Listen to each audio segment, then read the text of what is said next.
आज हम लोग क्लास 10 ICSE कमर्शियल स्टडीज़ का चैप्टर नंबर 8 करने वाले हैं और ये चैप्टर का नाम है फंडामेंटल कॉन्सेप्ट्स ऑफ कॉस्ट। ये चैप्टर का नाम है फंडामेंटल कॉन्सेप्ट्स ऑफ कॉस्ट। तो सबसे पहले हम लोग को ये बताना है कि कॉस्ट का मतलब क्या होता है। What do you mean by cost? बोलो। प्राइस। कॉस्ट का मतलब होता है the expenses incurred in making और प्रोड्यूसिंग समथिंग। कोई सामान को बनाने का या प्रोड्यूस करने का जो खर्च है उसको हम लोग क्या बोलते हैं? कॉस्ट। समझ में आ गया? The term cost means the amount of expenditure incurred to a given thing. लेकिन देखो, कॉस्ट का अलग अलग लोगों के लिए अलग अलग मीनिंग होता है। जैसे कि फॉर एग्जाम्पल, हम अगर कस्टमर है, हम तुम्हारे दुकान में सामान खरीदने आए, हम बोले भाई ये पेन कितने का? तुम बोले 10 रुपया, तो मेरे लिए क्या हो गया? ये कॉस्ट हो गया। तुम इस पेन को खरीद के लाए थे 8 रुपये में, तुम्हारे लिए कॉस्ट क्या हो गया? 8 रुपये। समझ में आगे बात? तो इसीलिए हम बोला the expenditure incurred in producing और acquiring something is known as its cost. समझ में आ गया? क्लियर हो गया पॉइंट? कॉस्ट का क्या मतलब है। नेक्स्ट आते हैं हम लोग क्लासिफिकेशन ऑफ कॉस्ट में। कितना तरह का कॉस्ट है। देखो, अगर हम कॉस्ट को क्लासिफाई करेंगे तो अलग अलग बेसिस पे कॉस्ट को क्लासिफाई किया जा सकता है। अगर हम कॉस्ट को क्लासिफाई करेंगे तो अलग अलग बेसिस, पहले हमको ये समझना होगा ना कि सर कौन सा बेसिस पे आप कॉस्ट को क्लासिफाई कर रहे हैं। हम अगर बोले क्लासिफाई कॉस्ट, तो सर कौन सा बेसिस पे? बहुत सारा बेसिस है। हम लोग के क्लास 10 के सिलेबस में सिर्फ 2 ही है। ICSE 2024 के सिलेबस में कॉस्ट को सिर्फ 2 बेसिस पे क्लासिफाई करना है according to our syllabus. Number 1 है on the basis of nature, number 2 है on the basis of behaviour. अगर आप कॉस्ट को डिवाइड करते हैं on the basis of nature, तो कॉस्ट डिवाइड होगा 2 पार्ट में, direct cost and indirect cost. और अगर आप कॉस्ट को डिवाइड करते हैं on the basis of behaviour, तो कॉस्ट क्लासिफाई होगा 3 टाइप में, fixed cost, variable cost and semi fixed और सेमी वेरिएबल कॉस्ट। ठीक है, तो चलो एक बार बोलते हैं। On the basis of nature cost कितना टाइप का है? कौन कौन सा? 2, डायरेक्ट कॉस्ट और indirect cost. On the basis of behaviour cost कितना टाइप का है? 3। कौन कौन सा? Fixed cost, variable cost, semi fixed और सेमी वेरिएबल कॉस्ट। समझ में आ गया ना? कोई डाउट यहां तक? चलो अब हम लोग ये सब का मीनिंग पढ़ते हैं कि सर क्या मतलब है सर, ये सब जो पढ़े ये सब का मीनिंग क्या है। तो पढ़ लेते हैं मीनिंग भी। पहला, डायरेक्ट कॉस्ट और indirect cost on the basis of nature, direct cost and indirect cost. Sir direct cost क्या होता है और इनडायरेक्ट कॉस्ट क्या होता है? देखो, material, labor and other expenses which are directly or easily traceable to a product or service are known as direct cost। क्या मतलब है सर इसका? देखो, वो मटेरियल, वो लेबर का खर्चा, वो मटेरियल का खर्चा या वो एक्सपेंसेस जो कि प्रोडक्ट में इजीली ट्रेस किया जा सकता है, जो प्रोडक्ट में इजीली सीन है, जिसके बिना प्रोडक्ट बनाना पॉसिबल नहीं है, उस खर्च को हम लोग बोलते हैं direct expense. Exactly, trading account में हम लोग क्या रखते हैं? डायरेक्ट एक्सपेंस को लिखते हैं ना सब। Purchases of raw material, carriage inward, wages. समझ में आ रहा है बात? तो वो एक्सपेंसेस जो कि डायरेक्टली सीन किया जा सकता है प्रोडक्ट और सर्विस में, जिसके बिना प्रोडक्शन पॉसिबल ही नहीं है, उस एक्सपेंस को हम लोग बोलते हैं डायरेक्ट एक्सपेंस। अब डायरेक्ट एक्सपेंस में क्या क्या आता है? डायरेक्ट मटेरियल, डायरेक्ट लेबर और direct expenses. Sir direct material का क्या मतलब है? देखो बाबू, डायरेक्ट मटेरियल जो है ये अलग अलग प्रोडक्ट के लिए अलग अलग है। जैसे कि फॉर एग्जांपल, लेदर जैकेट के लिए लेदर क्या है? Direct material. विदाउट लेदर खरीदे तुम लेदर जैकेट बनाओगे कैसे? समझ में आ रहा बात मेरा? तो डायरेक्ट मटेरियल मतलब all material which becomes a part of the finish goods and which can be assigned to a specified physical unit of the finish product is known as direct material. जैसे कि for मतलब समझ में आया? हिंदी में बताए ना, डायरेक्ट मटेरियल मतलब वो मटेरियल जिसके बिना प्रोडक्शन नहीं हो सकता, नहीं हो सकता, चाहिए ही चाहिए। जैसे कि फॉर एग्जांपल लेदर जैकेट बनाने के लिए लेदर जो खरीद रहे हो वो हो गया डायरेक्ट मटेरियल। शुगर बनाने के लिए शुगर केन जो है वो है डायरेक्ट मटेरियल। क्लियर हुआ पॉइंट, समझ में आया? दूसरा है direct labour. Sir direct labour का मतलब वो लेबर जो एक्टिव पार्ट लेता है प्रोडक्शन में, उसका कॉस्ट को हम लोग बोलते हैं डायरेक्ट लेबर कॉस्ट। वो लेबर जो एक्टिव पार्ट लेता है प्रोडक्शन में, जिसके हेल्प के बिना प्रोडक्शन नहीं हो सकता है, उसका वेजेस को या उस एक्सपेंस को हम लोग बोलते हैं डायरेक्ट लेबर। क्या मतलब है? लेदरी जैकेट का लेकर एग्जाम्पल को आगे बढ़ते हैं। लेदर जैकेट को बनाने में तुमको लगेगा ना आदमी लेदर काटने वाला, लेदर को चिपकाने वाला, लेदर को स्टिच करने वाला, तो एक दर्जी रहेगा या टेलर कोई भी रहेगा, उसको हम पैसा देंगे, वेजेस देंगे। तो ये जो एक्सपेंस है ये हो गया डायरेक्ट लेबर। और भी तो लेबर लोग होता होगा, हो सकता है वहाँ पर कचरा वचड़ा फेंकने के लिए कोई लेबर होगा, साफ सफाई करने के लिए होगा, एक वॉचमैन होगा फैक्ट्री के बाहर, तो ये लोग भी तो वर्कर है, इन लोगों को भी तो पैसा दे रहे। तो क्या वॉचमैन अगर खड़ा नहीं रहेगा तो अंदर माल नहीं बनेगा? बनेगा। समझ में आ रहा है बात? कोई अगर मान लो क्लीनिंग स्टाफ होगा तो क्या वो साफ सफाई नहीं करेगा तो क्या प्रोडक्शन नहीं होगा? हाँ हो सकता है। तो ये लोग डायरेक्टली प्रोडक्शन में हेल्प नहीं करता, इनडायरेक्टली करता है, तो इसको बोलेंगे इनडायरेक्ट लेबर। और वो लोग जो प्रोडक्शन में डायरेक्ट हेल्प करता है, जिनका इंटरफियरेंस के विदाउट प्रोडक्शन नहीं हो सकता है, उस खर्च को हम लोग बोलते हैं डायरेक्ट लेबर। क्लियर हुआ ना पॉइंट? समझ में आया राइन? चलो नेक्स्ट आते हैं हम लोग direct expense. Sir direct expense का क्या मतलब है? डायरेक्ट एक्सपेंस का मतलब होता है वो एक्सपेंस जो कि डायरेक्टली एक प्रोडक्ट को बनाने में यूज होता है।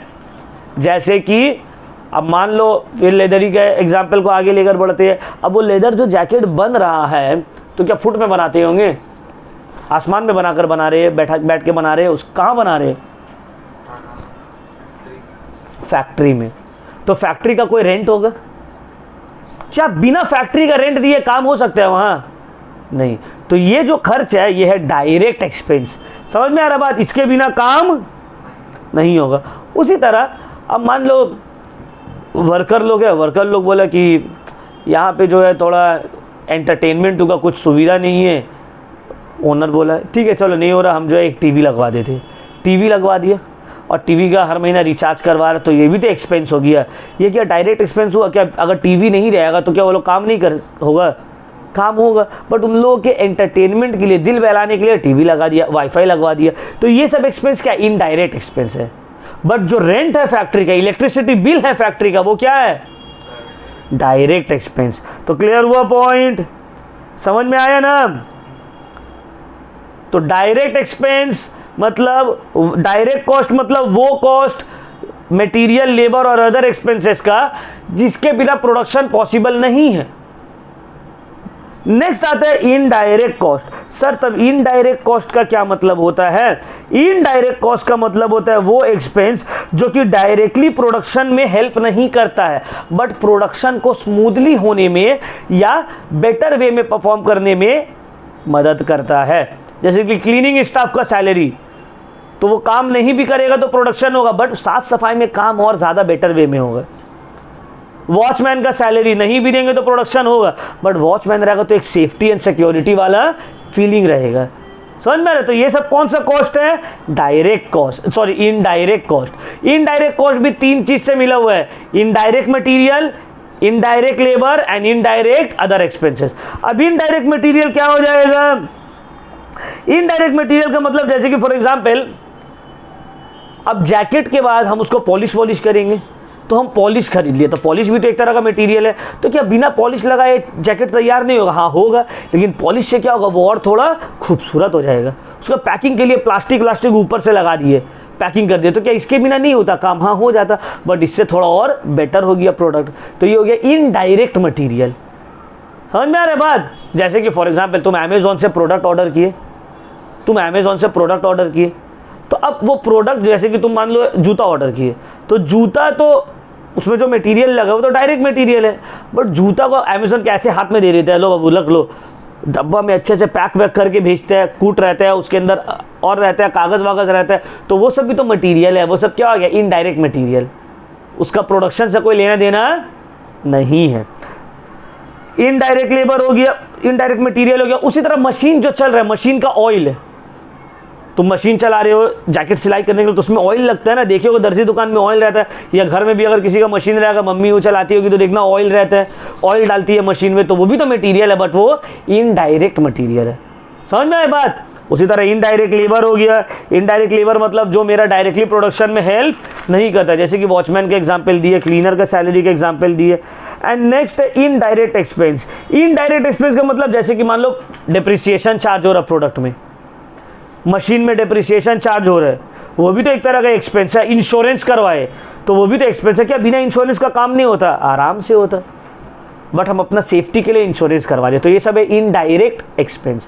तो इनडायरेक्ट कॉस्ट में क्या क्या आएगा? Indirect material plus indirect labour plus indirect other expenses. Direct cost में क्या क्या आएगा? Direct material plus direct labour plus direct other expenses. समझ में आया बात? देखो एकदम तुम लोगों को डिटेल में बता दिए बाबू।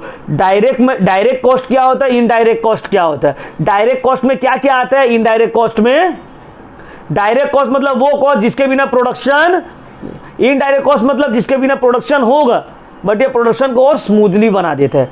डायरेक्ट कॉस्ट में क्या क्या आएगा? Direct material, direct labour, direct other expenses. Indirect cost में क्या आएगा? Indirect material, indirect labour and indirect other expenses. Clear point? कोई डाउट? सब समझ में आया? चलो अब आगे बढ़ते हैं। डायरेक्ट कॉस्ट और इनडायरेक्ट कॉस्ट का डिफरेंस पढ़ लेना। देखो पहले में तो डिफरेंस दिया हुआ है, दूसरा में एलिमेंट्स दिया हुआ क्या क्या आता है, और तीसरा में एग्जाम्पल दिया, बस पढ़ लेना है, ठीक है ना। वही जो बताए वही दिया हुआ है। चलो अब आते हैं classification of cost on the basis of behaviour. Behaviour के बेसिस पे अगर हम कॉस्ट को क्लासिफाई करेंगे तो कॉस्ट कितना तरह का रहेगा? 3। Fixed cost, variable cost and semi fixed और सेमी वेरिएबल कॉस्ट। अच्छा इसका क्या मतलब है ये सब का? देखो फिक्स्ड कॉस्ट का मतलब होता है वो cost which remains fixed up to a certain level of output. Fixed cost का मतलब वो कॉस्ट जो एक सर्टेन लेवल ऑफ आउटपुट तक फिक्स्ड रहता है। कोई कोई बोलता है ना फिक्स्ड कॉस्ट मतलब वो कॉस्ट जो पूरा फिक्स्ड रहता है, नहीं बाबू ये गलत है। फिक्स्ड कॉस्ट का मतलब होता है वो कॉस्ट जो up to a certain level of output तक फिक्स्ड रहेगा। क्या मतलब है? जैसे कि फॉर एग्जाम्पल ये मेरा रूम है जहाँ पे अब तुम लोग को ट्यूशन पढ़ा रहे, इसको हम रेंट पे लेके रखा है। रेंट है मान लो 5000 रुपीज़ पर मंथ, तो हम तुम लोग 10 लोग को बैठा के पढ़ा रहे हैं तो भी रेंट कितना लगेगा? 5000। हम 5 लोग को बैठा के पढ़ा रहे हैं तो भी रेंट कितना लगेगा? हम किसी को नहीं बैठा के पढ़ा रहे हैं फिर भी रेंट कितना लगेगा? 5000। तो रेंट क्या हो गया? Fixed cost. समझ में आ रहा है बात? प्रोडक्शन बढ़ने और घटने से रेंट का अमाउंट में कुछ डिफरेंस नहीं आ रहा है, इसको बोलेंगे fixed cost. The cost which remains fixed up to a certain level of output.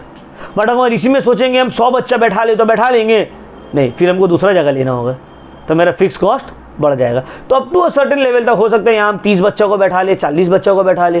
Clear हुआ पॉइंट? समझ में आया बात मेरा? क्लियर हो गया फिक्स कॉस्ट किसको बोलते हैं? नहीं? चलो अब हम लोग आते हैं वेरिएबल कॉस्ट। वेरिएबल कॉस्ट का क्या मतलब है? वेरिएबल कॉस्ट का मतलब होता है वो cost which changes according to the change in output. Production increase हुआ, फिक्स कॉस्ट बढ़ गया। प्रोडक्शन डिक्रीज हुआ, फिक्स कॉस्ट प्रोडक्शन इंक्रीज हुआ, वेरिएबल कॉस्ट बढ़ गया। प्रोडक्शन डिक्रीज हुआ, वेरिएबल कॉस्ट घट गया। प्रोडक्शन बंद हो गया, वेरिएबल कॉस्ट भी 0 हो जाएगा। तो variable cost means those cost which changes according to the change in output. अब इसका क्या एग्जाम्पल है?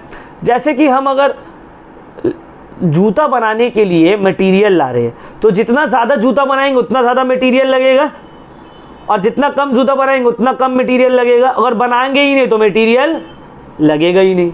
तो ये एग्जाम्पल हो गया वेरिएबल कॉस्ट का। समझ में आया? फिर थर्ड आता है और लास्ट सेमी फिक्स्ड और सेमी वेरिएबल कॉस्ट।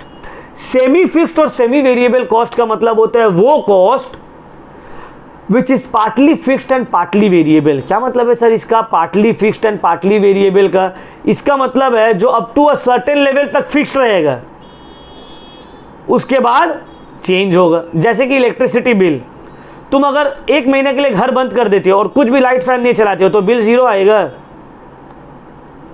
नहीं, फिर भी कुछ अमाउंट ऑफ बिल आ जाएगा, 20, 30, 50 रुपये। बट अगर तुम ज़्यादा, अभी हम एसी चला रहे हैं तो क्या मेरा उतना ही बिल आएगा? बढ़ेगा। तो कुछ अमाउंट तक फिक्स्ड है, मतलब 0 नहीं रहेगा।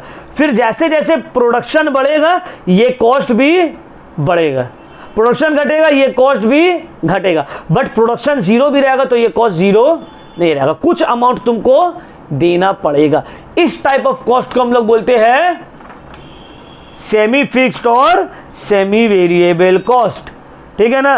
अब देखो फिक्स्ड कॉस्ट और वेरिएबल कॉस्ट के बीच में डिफरेंस आप लोगों को पढ़ लेना है। ठीक है, समझ में आया? तो देखो ये चैप्टर खत्म। ये चैप्टर में बस इतना ही था। What do you mean by, है तो बहुत सारा बट तुमको पढ़ना इतना ही है। What do you mean by cost, classification of cost on the basis of nature, classification of cost on the basis of behaviour. कुछ डाउट है? नहीं? ठीक है, चलो ये चैप्टर हो गया हम लोग को यहीं पे कंप्लीट।